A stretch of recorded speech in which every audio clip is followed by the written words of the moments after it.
Yeah, so welcome back to the YouTube channel Malawi. Cameras mama wabwino konse kumene inuyo moli. So pano baba kadali pano ku White House, ku nyumba ya a president a Donald J. Trump.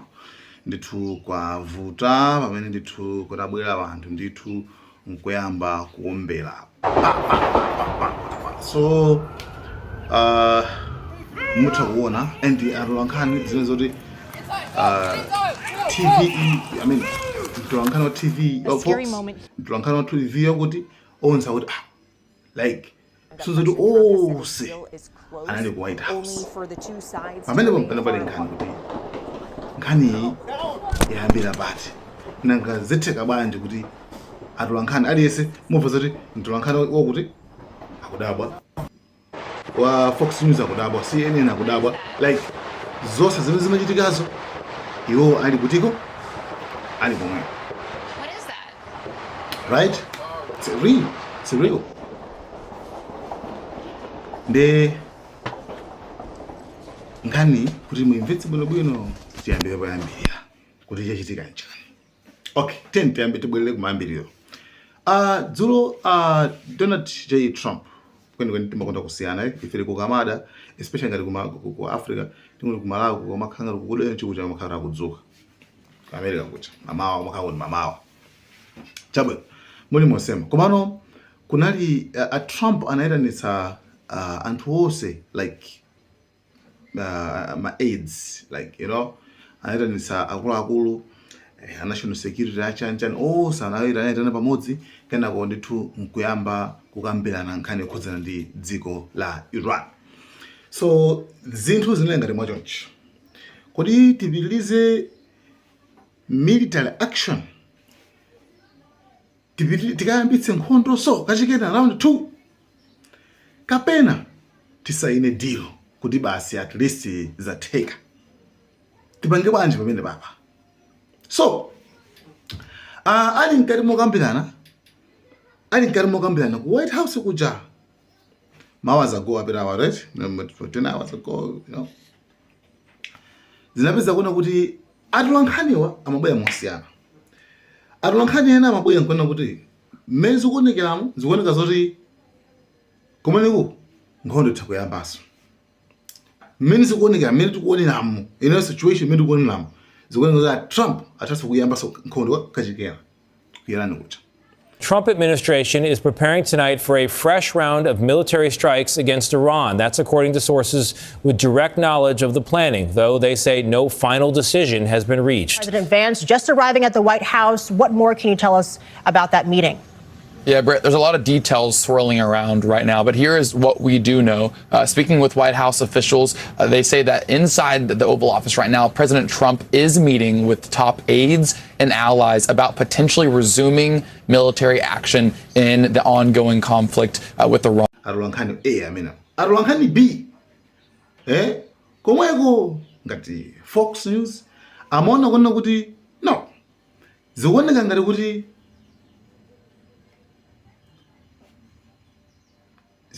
nkhondo suti okay, zikuoneka kuti deal isayinidwa and zikomera Iran.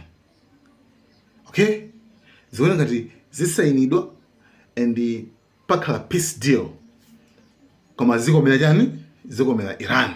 So that sibachitika nkhondo so yayi. Okay, President Trump is at the White House this weekend holding a call with regional countries on the situation with Iran today. Reports say he may have a decision on this agreement with Iran as early as tomorrow.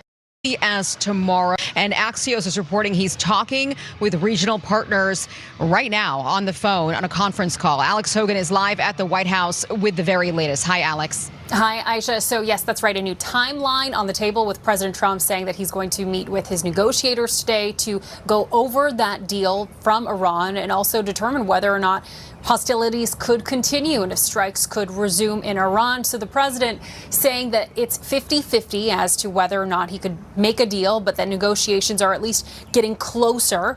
And he told Axios earlier today he planned to meet with his team, which was expected to include Steve Witkoff, Jared Kushner, and Vice President J.D. Vance. advance. Fox is told that a call at 1 p.m. Eastern today, so likely underway at this hour, includes the leaders from Saudi Arabia, Qatar, the United Arab Emirates, Egypt, Turkey, and Pakistan. With a lot of anticipation over efforts to end the war, General Jack Keane earlier today on Fox warned that the current deal could actually empower Iran. Atulankhani osiyana amene oseo konko chabwino tiyang'ane nkhani yokhudza ndi a Trump kuti a Trump afterwards anazatani. A Trump afterwards anazatumiza message yawo ichi. So message yawo atabwera anazanena kuti ineyo okay, I mean anazana kuti I'm in the Oval Office at the White House where we just had a very good call with the President Mohammed bin Salman, Saudi of Saudi Arabia, Mohammed bin Ziyad Al Nahyan. Okay, anachua maina ama president ambili kuna kwa sababu nzimene zokhaza ama president. Okay, president wa Egypt, president wa Pakistani, Jenny prime minister, Jordani, ma president ambili. Chilist ya president anajichula mpacha. Chabi. Kama no tufati bange court maga mawa mene a Trump wana ikafati wanga na kuti zikugwira mbali iti. Chifukwa a Trump anakamba zonno kuti an agreement has been largely negotiated. Kuti agreement sobano zokuzana ndi pakati pa Iran ndi America kuti pakhale peace deal. Akuti kumbali ya ikulu kwakambidwa. Okay? Kumbali ya ikulu kwakambidwa nditu kambidwa nditu. So nzokona kuti subject to finalization between the United States of America, the Islamic Republic of Iran, and the various other countries as listed. So pakati pakuza ndi Iran ndi maiko ena kumbali ya ikulu zinakhaza kuti zapangidwa covered zili bwino sobano a Trump ondero. Koma chabu kuti sanafike pa komapero kweni kwa dilo. Koma anakamba kuna kuti final aspects and the details of the deal are currently being discussed and will be announced shortly. A Trump amadiya nditengeza ndithumo panova ndithu zimene sodandawaike. Nkhani kuza ndi zimene kabanasi kuma kwa kukulu kombiko kukulu. Ifeyo zintu za ifeyo zirane za takambirana za teka. So pamene sopano tikuona zoti maripoti amene atulankhani omaliziraja amene amada zikuoneka zoti deal ikhoza kutheka ndoti amene onda amene ali woyandikira kukhala oona. Maripoti aja amanena kuti yayi apa pamezi kunika Trump akufuna ayambeso nkhondo ku dziko la Iran amene ajawa akhoza kukhala kuti little bit ndorani ndi anali patali kwambiri, you know, far from the truth. Kumano awawa akhoza kukhala kuti anali close to the truth. So anyway, ali komwe kusapano zosaizi zikuchitika then kupeza kuti kunabwera sopano gunmen.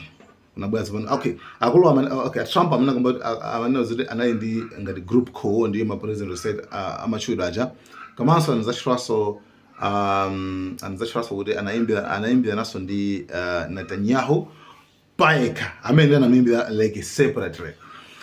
So panali okay Trump atawanga posting hani mine panali ma messages ena oti anthu ambiri ena anamusapota kuti okay at least zikuoneka zoti mwina kwinako zikhala bwinobwino and nakamba nkhani kuza ndi pa Strait of Hormuz kuti imodzi mwa agreements athu pamene pasegulidwa pa Strait of Hormuz. Anyway, komano sizinapita mtunda utali pamene ndithu atangolengeza mauthenga amene wawo makamaka mpane zitaoneka zoti zilibata ndithu news zayamba ma headlines ayamba pupupupu kenako afterwards pamene ndithu pamamveka tsopano ma gunshots futi kumveka kwa futi tsopano.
today, but this obviously comes just a couple of weeks after a shooting at the White House Correspondents'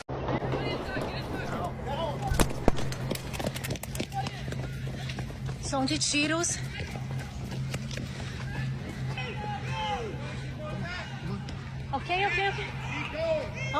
Okay, I'm understanding. I'm just trying to record. Get out of the way. Inside. Out of the door. Inside. Okay, sir, we are journalists. I'm so sorry. We are journalists. We're just trying to record. I understand, sir. I understand, sir. And zinazo zote live ndithu ena lankhani nali pa live akulengeza zinthu zawo kana ungoziti kuti chitika njani kuti njani chimenecho ena amene umanzori sometimes zinthu zikachitika sound inekachitika ena amatema panga catch musiyana malinga ni mubongo athu ena amafika ngozoti futhi imene ena amakhala ependa kuti chimenecho njani makamaka yeah so zinengati choncho lankhani nango zoti pale alipasi lankhani ena kuti njani chimenecho so limene zimakhalira ku White House. Anyway, afterwards akuti naonso asilikali aku White House kumene ndithu anayambaso ndithu kubwezerana ndi munthu amene amamba kushora tino kuti alipo awiri ngati kamodzi komabe ma details ambiri tionabe kuti ndi otani makamaka. So after zama shooting zachitika and taona then kana pamene ndithu Donald J. Trump anabwera sapale pa 3 hours ago kuthokoza Secret Service komanso FBI potenga action ya changu yo mwa changu angolemba message kuti thank you to our great Secret Service and law enforcement for the swift and professional action taken this morning against a gunman near the White House who had a violent history and possible obsession with our country's most cherished structure. The gunman is dead after an exchange of gunfire with Secret Service agents near the White House gates.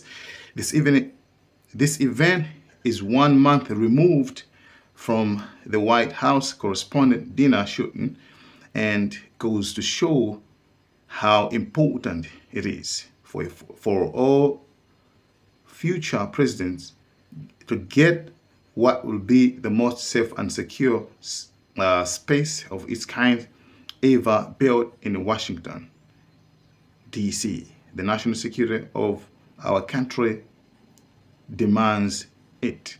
Sana lembe so thank you for your attention to this matter. Sana lembe so ababa thank you. Lodumuna maka sunzo kama nje mela walemba hapo actually so akuthokoza makamaka Secret Service maso FBI potenga ndithu swift action changu ati munthu yonso ndithu wamwalira fan naonsa namba so kuomberaso White House so wamwalira so nkhani ba details ambiri tionabe fasiri kudzozoti makamaka munthu ameneyo ndochokera mbali iti. Okay, choyambiri latinene pano kunozoti amen pamene zikumveka ngati deal ikhala mwa fast ichitika choncho mwa changu mpamene ku White House kubwera munthu udzaombera. I think muli familiar, I think mukudziwa kale za situation imene zimakhalira. Most of the times Iran ndi America akakhala kuti akukambirana kungokhala kuti ali pafupi kuti deal ichitike Israel makaphulitsa. Zimene zinachitika ulendo woyambirira mu June zinachitika ulendo number 2 uso akukambirana ndithu nkhondo ikuyambitsa. Right? Remember pa nthawi imene even achina gulu la Hamas akulu Hamas ndiye napenda makambirana ku Qatar. Remember kuti pakana Israel nacho kukaphulitsa kumene ku building chimene amakamba arakha kuti pamene anafika kuti abantu kufika too close to the deal anakaphulitsa konko nakamba kale pano kuti manje mabweze kuti Israel simafuna ndendere imangofuna nkhondo basi. So pali zinthu ziwiri mundimvetsa bwino pali zinthu ziwiri. Chinthu choyambirira awawa right apanga shoot ku White House iwa choyambirira timatengera history akukhala mwewo. Okay, cha number 2 ikozukhala Iran tukupereka ma possibility mbali zonse. Okay, akozukhala linked to Iran kuti pajanana kuti nkhondo iri pajamuka iyambaso ikhala beyond the region ikhala paja tibiri sabatali kwambiri mukayambaso nkhondo iyi. So ma possibilities amene wawo timayenera kupereka tikamafufuza nkhani sitimapereka limit kuti basi tingolekeza apa ndoti nkhani sometimes simungamvetse ndoti malamulo akafufuzidwe samenewo. Number 3, akhoza khala anthu amu America momwemo amene sakumufuna Trump. So kosiku kuli ma possibilities. Israel, it's possible kuti yapanga zimenezi kufuna kungosokoneza kuti Trump anakuti tukambira ndenu mukambe ku State House, ku White House, you understand? Because of Israel. 2, ikhoza khala so Iran. Kulakule jaila kwambiri paja pompano remember kuti kuli amapeka ku Iran amapeka amasankha kuti amafuna amakwambira zonse kuti amnanga muphe Trump kama Netanyahu andla 58 million. Number 3, akhoza sokhaso umwe amene amumwemo ngati amene anapangira ku White Dinner Correspondent kuti anabwera kuzashuta ku amazapanga za dinner kucha. You understand what I mean? So mosemu muyenera kuti mufufuzidwe simungeke malire. Munaona ko ino ufufuza masi idea akamafufuza munthu umwe wake wamwalira, munthu mkazi wake waphedwa, okay? Ngakhale kuti mkazi yo kapena mwamuna yakulira, okay? Koma still ube amene nabe kumfusabe mafusozo from kutheka ndiye mweyo. You understand? So simungeke malire yayi. Mvuza kuti makhala banji daje nanu zinakhala banji fankazi yose kama mwamuna yose akuzokhala suspect. You see? You understand? Okay guys, thank you so much. Malawi cameras.